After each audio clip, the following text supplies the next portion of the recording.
네, 기업은 매일 평가받습니다. 누군가는 칭찬을 받고 누군가는 비판, 비난을 받죠. 네, 오늘부터 저희 투데이 업앤다운에서 냉정하게 따져보도록 하겠습니다. 잘한 건 제대로 칭찬하고 문제는 확실하게 짚겠습니다. 안녕하세요. 저는 진행을 맡은 박상우 기자입니다.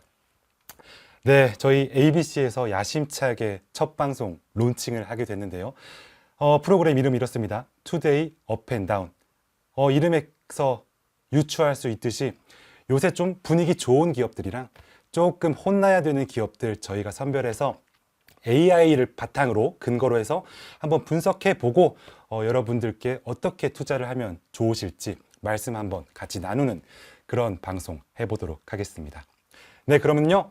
업앤다운 첫 번째 기업 바로 출발해 보겠습니다. 바로 여기입니다. 네, 바로 이 기업인데요. 첫 번째 기업, 한화 에어로스페이스. 이름부터 굉장히 어렵죠. 간단히 설명해 드리면요, 무기 만드는 회사입니다. 방산 기업이죠. 당연히 하나그룹 계열사고요. 어떤 무기 잘 만드냐면요, 그 K9이라는 그 자주포라는 그 대포 엄청 잘 만들고요.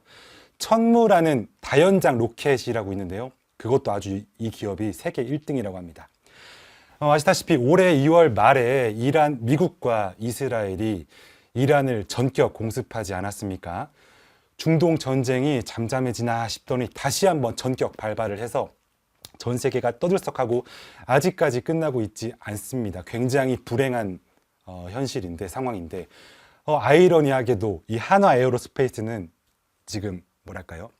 표정 관리를 하고 있다고 합니다. 왜냐하면 그날 공습한 당일에 이 회사의 주가가 무려 23%가 뛴 겁니다. 그 이후로 계속 고공행진을 하면서 역대 신고가를 계속해서 찍어나가고 있습니다. 솔직히 이 뉴스를 봤을 때 사실 기분이 좀 이상하긴 했습니다. 전쟁이 나야 주가가 오르는 회사다? 야, 이걸 어떻게 받아들여야 하나? 생각해 보십시오. 어딘가에서는 폭탄이 터지고 사람이 다치고 죽고 이런 뉴스들이 막 나오고 있는 상황에서 어떤 사람들은 주식 앱을 켜놓고서 막 상한가를 찍었다고 환호해하는 이 광경, 굉장히 뭐랄까요? 웃긴 광경도 굉장히 슬프고 뭔가 비참한 광경이잖아요. 하지만 또 이게 현실입니다.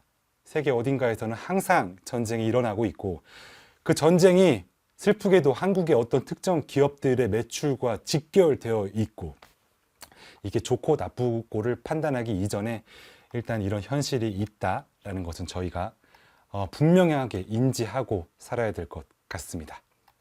네, 실적 한번 보겠습니다. 우선 작년에 한화 에어로스페이스 매출이 무려 26조 6천억 원에 달합니다. 영업이익만 3조 원을 넘었다고 합니다. 3년 연속으로 역대 최대 실적을 갈아치우고 있는 상황인데요. 앞으로 받을 돈이죠. 이미 계약된 금액도 37조 원입니다. 앞으로 4, 5년치의 일감이 미리 확보된 셈이죠. 국가별로 따져보면 사우디아라비아랑은 20조 원 넘는 규모로 무기 협상 중이라는 보도가 나왔고요. 아랍에미리트랑도 아랍에미리트에서도 우리 미사일에 대해서 꾸준히 구매 의사를 전달하고 있습니다. 비롯해서 한국 방산기업 4개를 합치면은 작년 매출이 무려 40조 원을 넘었다고 합니다. 예전에 대북 테마주라고 불렸던 회사들이 이제는 정말 글로벌 방산 기업이 됐습니다. 그런데 세계 곳곳에 무기를 잘 만드는 기업들이 있을 텐데 왜 유독 한국 기업이 이렇게 경쟁력이 있을까 궁금하지 않으십니까? 찾아보니까 그런 거라고 합니다. 우리나라가 K 반도체도 있고 K 자동차도 있고 K 팝도 있는데 K 무기까지 그 영역을 확장하고 있는데요. 계기는 바로 2021년에 발발했던 러시아 우크라이나 전쟁 때부터라고 합니다. 그때 당시에 러시아와 우크라이나에서 무기 어떤 수요가 엄청나게 많아서 유럽 여러 나라들로부터 무기를 사고 싶었는데 너무 오래 걸렸다고 합니다. 그런데 한국은 빨리 납품을 하는 그 어떤 경쟁력이 있다고 하네요. 특히 이 K9 자주포는 전문가들이 주문 즉시 배송이라고 표현할 정도로 아주 빠르게 주문부터 납품까지 이루어진다고 합니다. 그게 우리나라의 어떤 방산 기업의 가장 큰 경쟁력이라고 하네요. 전쟁이 나면 당장 무기가 필요한 나라들이 빨리 주는 나라에서 사는 거라고 합니다. 그게 한국이 된 거고요. 네, 자 그러면은요, AI가 어떻게 분석하는지 한번 자료를 보겠습니다. 일단 우선 수주 잔고가 37.2조 원 정도 돼서 이미 벌써 4년에서 5년치의 일감을 확보했다고 나오고요. 최근 K방산 4사의 합산 매출은 무려 40조 원을 돌파했습니다. 사상 처음이라고 하고, 최근에 사우디아라비아와 협상을 또 했죠. 그 규모만 해도 20조 원 이상이라고 하니까 굉장히 지금 분위기가 좋은 것 같습니다. AI는요 이렇게 판단을 했네요. 중동 전쟁이 장기화되면서 나토 군비 증강 흐름 속에 K방산 수출이 구조적인 성장을 지속할 것으로 전망된다. 그래서 아주 좋게 긍정적으로 전망하고 있는 것 같습니다. 결국 AI가 판단한 것도 그렇고 제 판단에도 그렇고 업이냐 다운이냐 판단을 한다면 업에 해당할 수 있을 것 같은데요. 한 줄 평으로는 이렇게 말할 수 있겠습니다. 전쟁이 길어질수록 이 회사는 커집니다. 숫자도 저도 같은 판단, 업입니다. 네. 네, 그래서 바로 두 번째 기업 살펴볼 텐데요. 첫 번째 기업이 조금 난해하고 어려웠죠. 두 번째 기업은 근데 대부분 아마 친숙한 기업일 겁니다. 바로 다이소인데요. 혹시 최근에 다이소 가보신 분들 계신가요? 저도 얼마 전에 갔는데 깜짝 놀랐습니다. 화장품이 이렇게 많아진 줄을 몰랐어요. 찾아보니까 뷰티 브랜드가 2022년에는 7개밖에 없었다고 하네요. 그런데 지금은 무려 160개가 넘는다고 합니다. 4년 만에 23배까지 늘었는데 또 그리고 이게 많다고 해서 그냥 막 갖다 파는 건 또 아닙니다. 아모레퍼시픽, 종근당 이런 대기업들의 제품들까지 아주 많이 들어와 있는데요. 5,000원짜리인데 퀄리티가 상당히 좋다고 합니다. 그리고 카드 결제 데이터를 보면 작년 10월부터 6개월 연속으로 다이소 결제액이 올리브영을 앞질렀다고 합니다. 자, 그래서 제가 다이소 내용을 가져와 봤는데 요새 다이소 화장품이 가장 화제입니다. 저도 처음에는 반신반의했는데 막상 써보니까 나쁘지 않았습니다. 그러면서 드는 순간은 이런 거죠. 그럼 나는 그동안 비싼 거를 왜 썼던 거지? 그 감정들 많은 사람들이 아마 느꼈을 텐데요. 그리고 또 흥미로운 게 그 3만 원짜리 브랜드들이 지금 다이소에 들어가면 6분의 1 가격인 5,000원에 믿기지 않지만 들어가 있다고 합니다. 브랜드 입장에서는 자존심이 상하는 문제인데 안 들어가면 더 손해니까 울며 겨자 먹기로 들어가고 있는 상황 같습니다. 이 상황 자체가 지금 우리나라의 소비 상태를 아주 집약적으로 잘 보여주고 있는 것 같은데요. 다이소가 왜 이렇게 잘 되냐? 원인은 간단합니다. 물가가 너무 올랐기 때문입니다. 뭘 사도 너무 비싸진 세상에서 다이소는 거의 유일하게 그 가격 그대로를 지키는 곳인 거죠. 저희에게는 아주 고마운 곳입니다. 최고 가격이 5,000원 이 어떤 가이드라인을 아직도 지키고 있는데 돌이켜보면 예전에는 10대에서 20대 학생들이 주로 갔다면 지금은 40대가 다이소 구매 비중의 1위를 차지하고 있다고 합니다. 그만큼 볼륨을 계속해서 키워나가고 있는 거죠. 구매력 있는 어른들이 다이소에 공격적으로 방문하기 시작했다. 이런 의미입니다. 외국인 사이에서도 다이소가 유명합니다. 최근에 이런 신조어가 생겼다고 해요. 올다무라고 하는데 혹시 들어보셨는지요? 올리브영, 다이소, 무신사 이 세 개의 줄임말 올다무인데요. 여기가 관광객들이 오면 꼭 가야 하는 필수 코스로 자리 잡고 있다고 합니다. 그리고 다이소가 화장품을 넘어서 이제는 식품, 운동복까지 그 영역을 넓히고 있습니다. 편의점도 건드리고 마트도 건드리고 올리브영도 건드리고, 그러니까 모든 산업군에서 지금 다이소가 뭐랄까요? 위협스럽게 다가오고 있는 것 같습니다. 그런데 또 재밌는 건 이게 또 다이소에게 마냥 좋은 소식일까? 또 그렇지 않다는 분석도 있습니다. 왜 그러냐? 이 저렴한 가성비의 다이소를 사람들이 많이 찾는다는 것은 그만큼 사람들이 돈을 아끼고 있다는 뜻인 거죠. 그러니까 소비가 위축되고 있다는 뜻으로 볼 수도 있겠습니다. 우리 시장에게는 좋지 않은 뜻이죠. 불황의 역설이라는 말도 있는데요.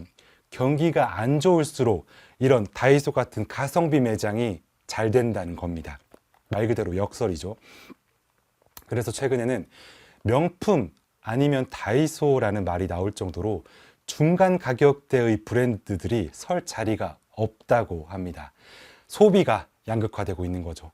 정치만 양극화되는 게 아니라 소비도 양극화가 되고 있다는 이 우픈 현실입니다. 그래도 기업 입장에서 보면 이 불황에 강한 구조를 가진 회사라는 건 분명합니다. 경기가 나빠질수록 더 강해지는 기업, 다이소였습니다. 이 다이소를 AI는 어떻게 분석하고 있는지 함께 살펴보시죠. 다이소에게 물어보겠습니다. 자, AI는 이렇게 말해주네요. 우선 물가가 오를수록 다이소가 커진다. 이렇게 정리를 해줬네요. 또 불황의 역설이다. 이렇게 재밌는 표현을 AI가 수식어로 줬는데요. 일단 매출 먼저 살펴보시죠. 2025년에는요. 거의 4조 원에 가깝습니다. 3.97조 원을 기록해서 이게 10년 동안 약 거의 288% 성장을 기록했다고 합니다. 그런데 이 중에서 특히 뷰티 쪽의 매출 성장이 두드러지는 것 같습니다. 전년도 대비 70% 이상 성장을 했고요. 올리브영을 심지어 역전했다고 합니다. 2024년 10월부터는 화장품 매출에서도 올리브영을 역전했다고 하니 놀랍지 않을 수 없습니다. 6개월 연속 카드 결제를 추월했다고 합니다. 그래서 AI는 물가 상승이 가성비 소비를 집중시키고 있고 불황이 심화될수록 다이소 같은 어떤 기업들이 수혜를 강하게 입고 있다. 소비 양극화에 대한 어떤 대표적인 수혜주로 판단이 된다. 이렇게 분석을 했네요. 결국 이렇게 판정을 내렸습니다. 불황을 먹고 사는 기업입니다. 씁쓸하지만 숫자도 업이라고 하네요. 다이소 업입니다.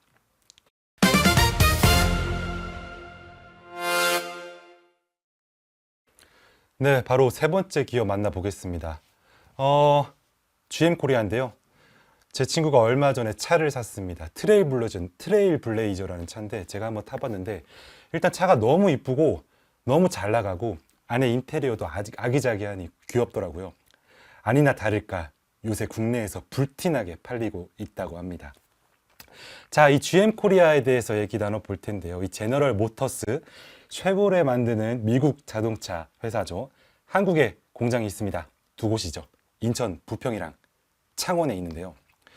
이 회사가 주변에 몇 년 전부터 철수설이 있었습니다. 이게 한국 공장에서 이윤이 충분히 나지 않으니까 미국에서 공장을 철수시키려고 한다. 서비스 센터도 막 몇 군데 닫고 그랬었거든요. 그래서 이 철수설에 힘이 실리는 분위기였는데 그런데 지난주에 바로 발표가 있었습니다. 철수는커녕 3월 25일 GM이 한국 공장에 무려 3억 달러를 추가 투자한다고 발표를 했습니다. 작년 12월에도 3억 달러를 한다고 했었는데 또 규모를 늘린 겁니다. 합치면 6억 달러, 우리 돈으로 약 1조 원 정도입니다. 철수설이 돌던 회사가 철수는커녕 갑자기 역으로 투자를 하겠다고 나선 건데 왜 그런지 일단 이유를 살펴보시기 전에 다들 2018년 혹시 군산 공장을 기억하시는지요? GM이 2018년에 군산 공장을 전격 문을 닫았죠. 그러면서 그 지역 경제가 한순간에 흔들렸습니다. 직원들이 일자리를 잃고 지역 상권도 완전히 막 무너지고 그랬었는데요. 그래서 정부가 나섰습니다. 지역 경제를 살려야 되기 때문에 GM이 괘씸하긴 하지만은 8,100억 원을 지원해줬어요. 조건은 2028년까지 한국 사업을 유지해줘라. 공장을 가동해라. 그런 조건으로 GM이 8천억 원 넘게 이제 혜택을 입은 거죠. 그러면서도 계속 GM이 어떤 철수할 것 같은 어떤 뉘앙스를 계속 풍겼습니다. 하지만 이번에 그 불안감이 이번 투자 발표로 싹 다 가라앉았습니다. 근데 또 한편으로는 애초에 군산 공장도 닫지 않았으면 얼마나 좋았을까 그런 생각도 들었습니다. 그런데 중요한 건 왜 갑자기 GM이 이렇게 공장 문을 닫더니 입장을 확 바꿔서 투자로 나섰는지 그게 중요하지 않겠습니다. 이유를 찾아봤더니 간단합니다. 한국에서 만든 차가 미국에서 잘 팔리기 때문입니다. 대표적으로 트랙스 크로스오버라는 소형 SUV가 있습니다. 창원 공장에서 주로 만들어져서 미국으로 수출되는 자동차인데요. 이게 3년 연속 국내 승용차 수출 1위에 해당한다고 합니다. 대단한 거죠. 현대차에서도 수많은 소나타도 있고 그랜저도 있고 수많은 차종이 있을 텐데 다 제치고 바로 1위가 이 트랙스 크로스 오버라고 합니다. 그러니까 미국 GM으로서는 포기할 수 없는 공장인 거죠. 제가 GM 사장이더라도 이 공장을 포기할 수 없을 것 같습니다. 이렇게 한국 공장이 GM한테 돈을 계속해서 벌어다 주고 있습니다. 그러니까 떠날 이유가 없죠. 직업 고용은요, 약 1만 2천 명 정도 직접 고용을 한다고 하고요. 연관 부품 회사만 1,200곳이 넘습니다. 이 회사가 실제로 철수했더라면 정말로 저 한국 경제에 엄청난 타격을 줬을 거라고 생각이 듭니다. 다행히도 앞으로 또 이렇게 적극적으로 공격적으로 투자를 한다고 하니 한국 경제에는 다행스러운 소식입니다. 네, 바로 한번 AI에게 향후 전망에 대해서 물어보겠습니다. 우선 총 투자 규모가요, 한국 공장에 9천억 원을 투자한다고 밝혔죠. 두 개 공장의 직접 고용 인원이 1.2만 명에 달한다고 하고요. 연관 부품사만 무려 1,200곳 이상이라고 합니다. 만약에 이 두 공장의 문을 닫으면 한국 경제에 아주 큰 타격이 있겠죠. 수출 1위 모델은 다름 아니고 트랙스라는 이 소형 SUV입니다. 현대의 소나타, 그랜저도 있고 수많은 차들이 있는데 국내 승용차 수출액 중 3년 연속 1위를 달성한 자동차가 바로 이 트랙스라고 합니다. 네, AI가 판단하기로는 한국 공장이 GM 글로벌 소형 SUV가 핵심 생산 거점으로 확립했다고 보고 있고요. 투자 확대로 철수설은 사실상 종료됐다, 이렇게 판단하면 된다고 말하고 있네요. 자, 이제 마지막 최종 판단을 해봐야겠죠. 판단할 것도 없습니다. 업인데요. 한 줄 평도 이렇네요.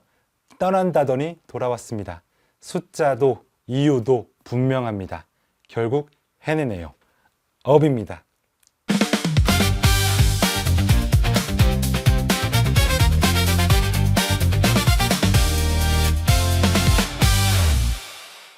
자, 이제 두 번째 파트, 사실 여기부터가 진짜죠. 다운 파트를 살펴볼 텐데요. 앞에서는 잘 나가는 기업들, 제가 굳이 안 챙겨줘도 알아서 잘 나가는 3개 기업들 알아봤고요. 이번에는 좀 따져봐야 될 기업들입니다. 나쁜 회사라서 가져온 건 절대 아니고요. 지금 사회적으로 논란이 있거나 여러분들이 직접 영향을 받을 수 있는 기업이라서 제가 가져와 봤습니다. 네, 네 번째 기업 바로 여기입니다. 네, 모르는 분들이 없죠. 삼성전자 얘기인데요. 정확히는요, 삼성전자 노조에 대한 얘기입니다. 지난 3월 18일에 투표가 있었다고 합니다. 조합원 73.5%가 투표에 참여했고 그 중에 93.1%가 파업에 찬성했습니다. 그래서 5월 달에 총파업에 들어간다고 합니다. 많은 사람들이 삼성전자 직원들 평균 연봉이 1.5억 원인데 파업은 왜 하냐? 이런 얘기들이 많이 있죠. 그리고 또 이번이 창사 이래 첫 번째 파업이라고 합니다. 그게 아니죠. 창사 이래 첫 번째 파업은 2024년이었고 이번이 두 번째 파업이라고 합니다. 근데 1년도 안 돼서 파업을 예고를 한 건데요. 이 뉴스 보고 여러분들은 다들 어떤 생각 드셨습니까? 연봉이 1억 5천만 원인데 무슨 파업이냐고요? 맞아요. 저도 좀 약간 그런 생각을 하긴 했는데요. 성과급까지 포함하면 2억 원 넘는 사람들이 수두룩 빽빽하다고 합니다. 솔직히 이 정도면 충분한 거 아닌가? 그런 생각이 들기도 하는데 또 반대로 생각해보면 삼성이 작년에 영업이익으로 얼마를 벌었냐? 영업이익으로만 무려 43조 원을 벌었다고 합니다. 매출액이 아닙니다. 영업이익입니다. 그래서 그 돈이 사실상 직원들이 열심히 노력해서 번 돈인데 지금 삼성전자 직원은 성과급의 상한이 있다고 해요. 그러니까 연봉의 최대 50%까지만 지급받을 수 있다는 겁니다. 이게 단순하게 많이 받는 사람들이 더 달라는 그런 문제가 아닐 수도 있다는 거죠. 파업 원인을 조금 더 한번 들여다보죠. 방금 말씀드린 것처럼 성과급 상한선이 문제인데요. 삼성전자는 회사가 목표보다 돈을 많이 벌면 직원들에게 성과급을 줍니다. 모든 회사들이 그렇죠. 대부분의 회사들이 이걸 OPI라고 하는데요. 여기에 상한선, 연봉의 최대 50%까지만 성과급을 줄 수 있다고 합니다. 노조가 요구하는 게 뭐냐면 이 50% 상한선을 없애달라는 겁니다. 회사 입장은요, 당연히 호락호락하지 않겠죠. 반도체 사업부는 잘 되는데 가전이나 스마트폰이나 이런 사업 분야는 그렇지 않다고 하는 겁니다. 상한을 없애버리면 잘 되는 사업부는 인센티브를 아주 떼거지로 받고 경영 악화에 빠진 이 사업 분야는 인센티브를 못 받을 수도 있는 그런 상황이 초래할 수 있다는 거죠. 사업부 간의 어떤 불화가 발생할 수 있다는 의미입니다. 결국 3개월간 협상에 들어갔고 최종 결렬이 돼서 파업 투표가 진행이 된 겁니다. 그런데 또 두 번째 문제가 있습니다. 단순히 이 성과급 문제뿐만이 아니라요. 블랙리스트 논란이 있다고 하는데요. 이 파업 과정에서 논란이 하나 추가됐습니다. 노조 쪽에서 이렇게 말을 했습니다. 파업에 참여하지 않는 직원이 있다면 명단을 관리해서 나중에 해고 협의 시 우선순위로 올리겠다. 사실상 협박을 한 거죠. 파업 불참자를 신고하면 포상도 해주겠다고 이렇게 엄포를 놨습니다. 당장 회사 안에서도 반발이 나왔습니다. 이건 파업 강제 아니냐, 개인정보 침해 아니냐, 노동계에서도 도를 넘었다라는 그런 말이 나오고 있습니다. 파업할 권리도 있지만 파업하지 않을 권리도 있다라는 건데 그 경계를 넘어버렸다라는 비판입니다. 그리고 마지막으로는 타이밍 문제도 심각합니다. 아시다시피 지금 AI가 전 세계에 화두고 AI를 가동하기 위한 이 반도체 산업이 아주 뜨거운데 삼성전자와 SK하이닉스가 너무도 지금 글로벌에서 경쟁력이 최고 아니겠습니까? 너무너무 잘해주고 있는데 이 치열한 시장에서 삼성전자가 엔비디아에게 HBM 고대역폭 메모리를 열심히 납품하고 있는데 지금 파업하게 되면 생산이 중단된다는 겁니다. 그 빈자리를 SK하이닉스나 경쟁사인 미국 마이크론이 치고 들어오게 된다면 삼성전자는 그만큼 순위에서 밀려나게 된다는 거죠. 추산을 해보면요, 노조가 이번 파업을 단행함으로써 피해액이요 무려 10조 원에 달한다고 합니다. 엄청난 금액이죠. 네, 이런 상황 쭉 짚어봤는데요.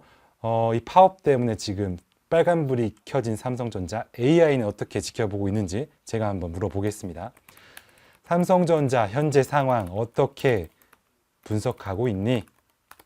자, 똑똑한 AI는 뭐라고 보는지 한번 체크해 볼 텐데요. 제목을 이렇게 뽑았네요. 파업이 경제에 미치는 영향.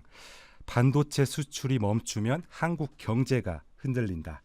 네, 이렇게 했는데 아까 말씀드린 것처럼 노조에서 파업 찬반 여부를 물어보니까 93.1%가 찬성을 했죠. 그래서 조합원 수가 9만 명에 달하는데 아까 말씀드린 것처럼 평균 연봉이 1.5억 원입니다. 그럼에도 불구하고 90% 이상의 찬성률을 보였고요. AI는 이렇게 판단을 했습니다. 반도체 수출 비중이 20% 되는 상황에서 파업은 우리나라 국가 경제에 그 타격이 크고 수출 지표에도 직격이 된다. 시점이 AI 반도체 경쟁 최고조 국면이기 때문에 너무 안 좋다, 타이밍이 안 좋다, 이렇게 분석했습니다. 자, 이제 최종적으로 마지막 진단 해볼까요? 이렇습니다. 다운 판정이고요. 이유는요, 둘 다 사측이든 노측이든 할 말은 있습니다. 하지만 타이밍이 애매합니다. 다운입니다. 다섯 번째 기업입니다. 방금 로고 나왔죠? 이 기업도 아마 모르는 기업들이 없을 텐데 LG U+ 얘기예요. LG U+가 저희 다들 핸드폰 쓰시는데 이 핸드폰을 쓰려면 통신사가 필요하죠. SKT, KT, LG U+, 이 세 개가 대표적이고 사실상 뭐 과점 체제의 어떤 시장이죠. 그런데 여기가 왜 다운이냐? 또 개인정보 유출 사태가 터졌다고 합니다. 다들 작년에 SKT 해킹 사건 기억하시죠? 그 뒤로 쿠팡도 있었고 계속 이 기업들의 어떤 보안 실패가 터져나오고 있는데 이번에는 또 얼마 되지도 않아서 이 LG U+가 유출 사태를 터뜨렸다고 합니다. 지난 3월 17일에 알려진 건데요. 사건 내용은 이렇습니다. LG U+에서 그 핸드폰을 보면 유심에 저장되어 있는 가입자 식별번호가 있는데 이게 뭐냐면요, 핸드폰으로 따지면, 사람으로 따지면 주민등록번호에 해당한다고 보시면 됩니다. 쉽게 말해서 통신망에서 나를 구분하는 번호가, 이 식별번호가 보안이 취약한 방식으로 저장돼 있었다는 점이 노출이 된 건데요. 자, 이게 왜 문제인지 설명해 드리겠습니다. 이 식별번호가 노출되면요, 쉽게 말하면 핸드폰을 통해서 내 위치를 추적할 수도 있고요, 내 핸드폰을 복제하는데 악용이 될 수도 있다고 합니다. 비유하자면 내 집 현관 비밀번호가 1234로 설정을 했는데 그렇게 설정하기 쉽게 설정했다고 추측할 수 있다는 그런 정보라고 합니다. 저도 제가 말하면서 정확히 이해는 못했지만 하여튼간 그만큼 중요한 정보다. 그 정보를 LG U+가 유출했다. 재밌는 건 이게 언제부터 유출이 되는지도 알 수가 없다라는 겁니다. 내 폰이 오늘도 그렇게 노출되고 있을 수도 있다라는 건데 나는 전혀 모르고 있었다. 이 상황이 굉장히 심각한 거죠. 근데 이 사건이 좀 재밌는 부분이 있는데요. 이게 다른 사람으로부터 밝혀진 게 아니라 자진신고의 역설입니다. 그러니까 이 문제를 처음 발견한 게 LG U+ 자신이었던 거죠. SKT 해킹 이후에 자체 점검을 하다가 발견을 했는데, 그리고 다행스럽게도 그 사실을 숨기지 않고 정부에 신고를 했습니다. 이 문제가 있었습니다. 죄송합니다. 신고를 해서 그게 더 알려지면서 지금 역풍을 맞고 있는 그런 상황이죠. 솔직하게 신고 자체만으로 LG U+를 비판을 할 수는 없습니다. 오히려 잘한 행동이죠. 근데 또 반대로 보면 왜 이제서야 이걸 발견했느냐, 이렇게 비판도 해볼 수 있었을 것 같습니다. 처음부터 제대로 설계했었더라면 이런 문제가 발생하지 않았을 거라서 아쉬움이 아주 많이 남는데요. SKT 때도 그렇고 이번에도 그렇고 통신사들이 우리 정보를 다루는데 이 보안에 얼마나 취약한지, 투자를 얼마나 안 하고 있는지 계속해서 드러나고 있는 것 같습니다. 그래서 이런 또 얘기가 있네요. 통신사 바꾸고 싶어도 바꿀 수가 없다.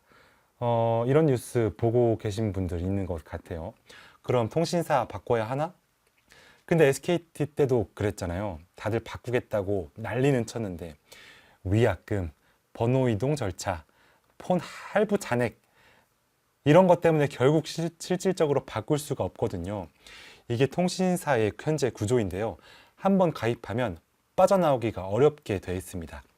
그래서 이렇게 보안 사고가 계속 터져도 실제 가입자 숫자가 줄지가 않으니까 통신사 입장에서는 뭐랄까요, 절실하게 이 보안 투자를 해야 될 절실한 어떤 요인이 없는 거죠. 그게 바로 이 근본적인 문제인 겁니다. 통신사가 사실상의 독과점 체제라는 것. 네, 여기까지 쭉 한번 이 사태를 입체적으로 다뤄봤고요. 그래서 AI로 한번 정리해 보도록 하겠습니다. LG U 플러스 업이야 다운이야 살펴보시죠. 제목은 이렇게 뽑아줬습니다. 통신사 보안 사고 반복의 패턴. 1년 안에 2번 통신사 보안이 무너지고 있다. 이렇게 경고장을 날렸습니다. 이 IMSI라는 식별 번호가 노출이 되면서 이 정보 때문에 위치 정보까지 추적이 된다고 하죠. 아주 위험한 정보가 노출이 됐고 말씀드린 것처럼 LG U 플러스는 지금 통신 시장의 약 20%를 점유율 기록하고 있습니다. 3사 중에 최하위인데 이번 사건 때문에 더 경쟁력을 잃을 것으로 분석이 됩니다. 하지만 다행스러운지는 모르겠지만 이번 사건이 자진 신고로 인해서 알려졌죠. 이 부분은 저희가 정상 참작을 해줄 여지가 된다. 이렇게 보고 있는 것 같습니다. 그럼에도 1년 내에 계속해서 반복되는 이 통신사의 보안 사고를 지적했고요. 디지털 신뢰 지수가 계속해서 하락하고 있다. 소비자들은 불안해하고 있다. 통신업 전체가 리스크다. 이렇게 보고 있네요. 굉장히 비관적으로 전망하고 있는 것 같습니다. 자, 최종 평가를 해봐야겠죠. 예상했다시피 최종 평가 이렇습니다. 또 통신사입니다. 자진 신고는 잘했지만 반복되는 건 변명이 안 됩니다. LG U 플러스 다운입니다. 네, 이 기업도 뭐 LG U 플러스, 삼성전자 못지않게 사실 더 친숙하고 더 자주 이용하는 건 바로 앞에 떴던 이 로고 배달의 민족 아니겠습니까? 저는 저 로고만 봐도 너무 마음이 편안해지고 뭔가 친숙하고 당장 누르고 싶고 그런 기분이 드는, 사실상 저에게는, 그리고 많은 사람들에게는 기분 좋은 어떤 로고로 다가올 것 같습니다. 그런데요, 그만큼 인기도 많은데 항상 뭐랄까 이 잡음도 참 많은 것 같아요. 이번에 저희도 다운으로 뽑은 이유가 있는데 한번 살펴보시죠.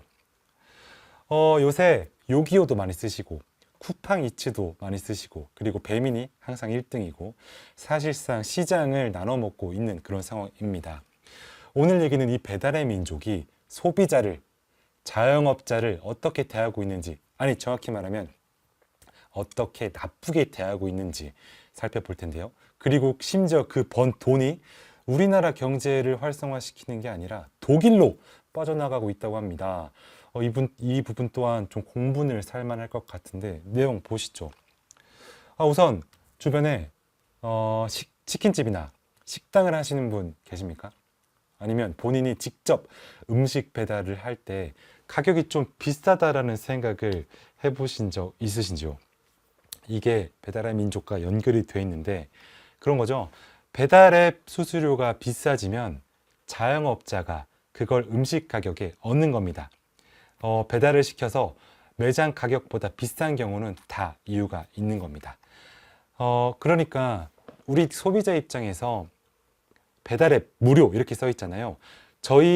근데 사실상 그게 무료가 아니라는 겁니다. 무료라고 해놓고 배달의 민족에서는 그 수수료를 자영업자에게 전가하고, 그러면 자영업자는 자연스럽게 그 물건값을 올리고 그 부담은 또 다시 소비자가 부담하고, 그러니까 우리가 보는 그 배달의 무료가 그냥 문구만 무료고 실제로는 더 많은 금액을 지불하고 음식을 사 먹어야 된다. 말하자면 일종의 기만인 거죠. 배달의 민족에. 국회에서 나온 자료가 하나 있는데요. 치킨 한 마리를 21,000원에 팔면 점주 손에 남는 돈이 고작 1,309원이라고 합니다. 야, 10분의 1도 안 되네요. 왜 이렇게 되냐고요? 수수료가 약 2,000원이고요. 배달비가 3,200원이고요. 광고비가 700원이고요. 거기에 재료비, 인건비, 임대료 다 빼고 나면 1,309원 평균 남는다는 겁니다. 그러니까 제가 치킨하는 자영업자면 정말로 분노할 것 같습니다. 수수료가 7.8%라고 하는데 배달비랑 광고비 다 합치면 자영업자가 부담하는 실질 비율이 30에서 40%에 달한다는 조사가 있습니다. 이 얘기가 국회 국정감사에서 나왔을 때 배민 부사장이 할 말이 없었다고 합니다. 배달비 무료 써 있으면 기분은 좋죠. 근데 이 무료 배달이 말씀드린 것처럼 하늘에서 툭 떨어지는 게 아닙니다. 플랫폼이 소비자한테 무료 배달을 쏘는 비용을 자영업자한테서나 광고비나 배달비로 뽑아오는 구조라는 거죠.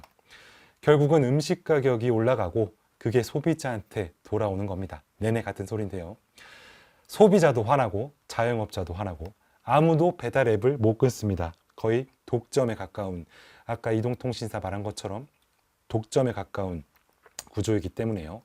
또 한 번 가입자를 확보하면 나가기 어렵게 설계된 구조도 마찬가지입니다. 자, 그러면 배달의 민족은 돈을 얼마나 버느냐? 2023년에는 영업이익이 약 7천억 원이었고요. 근데 문제는 이 돈이 다 어디로 가느냐고요? 배달의 민족을 운영하는 운영사가 이 우아한 형제들이라는 기업인데요. 이 회사 최대 주주, 아니 100% 지분율을 갖고 있는 회사가 독일 회사입니다. 딜리버리 히어로인데요.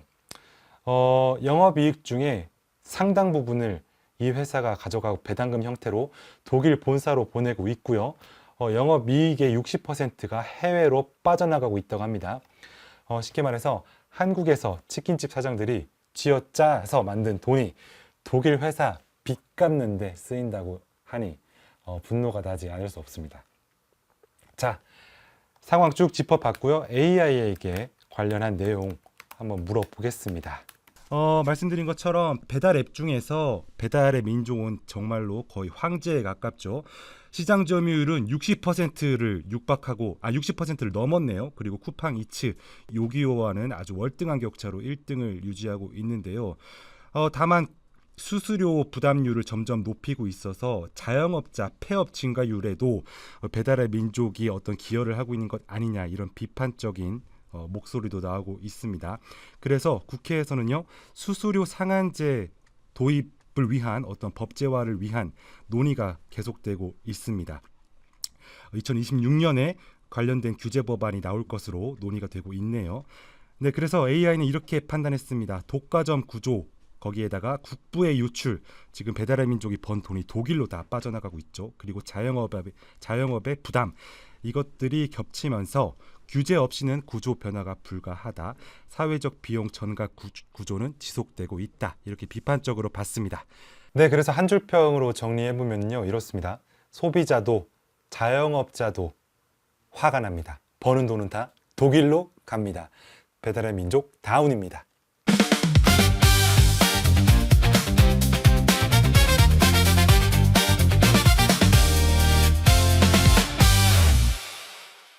네, 이렇게 해서 오늘 6개 기업 저희가 아주 거침없이 달려봤는데요. 우선 앞에 말했던 세 곳, 한화 에어로스페이스는 전쟁이 길어질수록 커지는 회사, 업이고요. 다이소, 불황이 호황인 회사, 역시 업이고요. GM 코리아, 떠난다더니 9천억 들고 다시 돌아온 회사, 업입니다. 반면에 다운 세 곳은 이곳입니다. 삼성전자는 지금 노조와 대립하고 있죠. 타이밍이 너무 안 좋은 파업, 삼성전자. 그리고 LGU 플러스는요, 또 뚫린 통신 보안망, 다운이고요. 마지막으로 배달의 민족, 소비자도 자영업자도 화나는데 돈은 다 독일로 간다, 역시 다운입니다. 네, 이렇게 해서 6개 기업 짚어봤고요. 전부 여러분 일상과 아주 밀접하게 관련되어 있는 기업들입니다. 그리고 오늘 판정은 제 시선이 아니라 AI가 분석한 경제 지표에 근거해서 내린 판정입니다. 숫자가 업이라고 하면 업, 숫자가 다운이라고 하면 다운이라고 했으니까요. 그렇게 봐주시면 될 것 같고요. 여러분의 판단은 어떠셨습니까?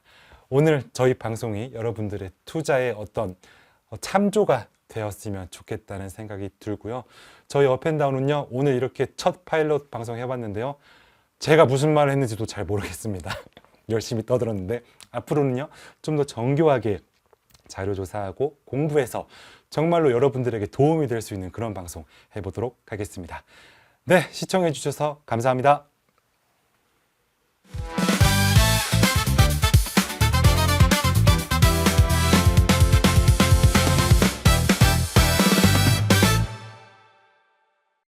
재미있게 보셨다면 구독, 좋아요, 알림 설정까지 꼭 눌러주세요.